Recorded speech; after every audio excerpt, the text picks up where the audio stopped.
जैसा कि आप में से अधिकांश को मालूम है कि 2019 में वेतन संबंध संहिता पारित की गई और 2020 में सामाजिक सुरक्षा संबंध संहिता और उसी के साथ साथ जो है औद्योगिक संबंध संहिता, व्यावसायिक संरक्षा, स्वास्थ्य एवं कार्य दशा संबंधी संहिता,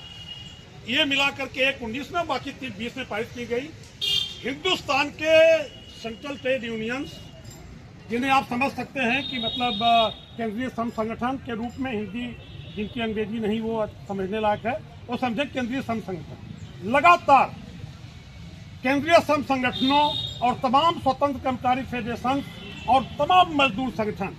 और यहाँ तक कि किसानों के तमाम संगठनों ने, छात्रों, नौजवानों के संगठन, महिलाओं के संगठन, तमाम प्रगतिशील लोगों और बुद्धिजीवियों ने समर्थन दिया इस लड़ाई को कि चारों श्रम संहिताओं को, जो कि घोर मजदूर विरोधी हैं, कर्मचारी विरोधी ही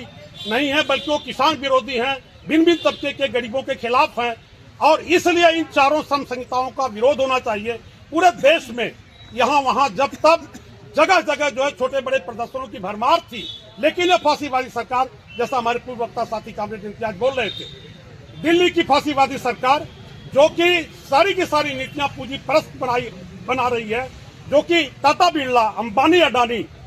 आदि बड़े पूंजीपतियों के हितों में सारी योजनाएं बना रही है, सारी औद्योगिक नीतियां बना रही है, सारी कृषि नीतियां बना रही है और तमाम तरह के हथकंडे, साजिश मजदूरों, मेहनतकशों के खिलाफ, किसानों के खिलाफ अपना रही है। कोशिश कर रही है कि मजदूर और किसान वो जाति और धर्म के नाम पर, छत के नाम पर, भाषा के नाम पर बटें, ताकि हमारी सत्ता को, पूंजीपति वर्ग की सत्ता को चुनौती देने वाला कोई न रहे। स्पष्ट बात है, पूरी दुनिया का इतिहास गवाह है, हमारे अपने देश का भी, कि मजदूरों किसानों का जो गठजोड़ है, जो गठबंधन है, वही जो है तमाम अत्याचारी, जुल्म करने वाले शासक वर्ग को धूल चटाया है, जिंदाबाद जिंदाबाद जिंदाबाद, उसे नष्ट नाबूद किया है। और अभी भी मजदूर और किसानों की एकजुटता ही तमाम लोगों से सहयोग लेकर के इस एकाधिकारी पूंजीपति वर्ग की सत्ता को, जो तेजी से फांसीवाद की ओर बढ़ रही है, उसे धूल चटाएगा, उसे नष्ट नाबूद करेगा। दोस्तों, 21 नवंबर 2026 को संसद से मंजूरी मिल गई थी इन मजदूर विरोधी, जन विरोधी चार श्रम संहिताओं को लागू किए जाने के लिए। कुछ प्रदेश सरकारें पहले ही इन चार श्रम संहिताओं से संबंधित कुछ नियमों को अपने अपने प्रदेशों में पहले ही से लागू करने की प्रक्रिया शुरू कर चुकी है। आज जिन प्रदेशों में इन चार मजदूर विरोधी,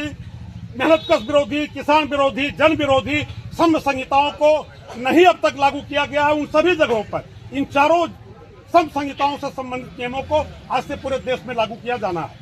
बड़ी चीज है, हम जितने भी लोग हैं, कोई बात नहीं, यह केवल कहने की बात नहीं है। साथी जैसा बोल रहे थे कामरेड इम्तियाज, आशा नहीं छोड़ना, हमें आशावादी होना चाहिए, क्योंकि आशा खोकर हम कोई लड़ाई, ऐसी कोई लड़ाई जिसे मंजिल तक पहुंचा सकेंगे, वो नहीं पहुंचा सकेगी मंजिल तक। हम मजदूरों का जो ऐतिहासिक मिशन है, मजदूर किसानों का जो ऐतिहासिक मिशन है, वो यह है कि अंततः जो है इस उत्पीड़न और शोषण पर टिकी व्यवस्था का खात्मा करना हमें है, और हम करेंगे। निश्चित तौर पर पूरे देश में इस तरह के छोटे बड़े प्रदर्शन हो रहे हैं, और यह प्रदर्शन आगे आने वाली पीढ़ियों को भी ताकत देंगे, जोश देंगे, हिम्मत और हौसला देंगे, और यह लड़ाई बढ़ती जाएगी, वहां तक पहुंचेगी जहां पहुंच करके यह मौजूदा एकाधिकारी पूंजीपति वर्ग की सत्ता को खत्म करेगी और मजदूरों किसानों की एकजुटता के साथ जो है मजदूरों किसानों का राज कायम करेगी। दोस्तों, निश्चित तौर पर आज का यह दिन ऐतिहासिक तौर पर हिंदुस्तान के इतिहास में काला दिवस है, और इस काले दिवस को हम सबको याद करना है, और निश्चित तौर पर हम लगातार संघर्ष में रहेंगे। और इन्हीं शब्दों के साथ मैं आप सभी को धन्यवाद देते हुए आने के लिए मैं अपनी बात खत्म करता हूँ।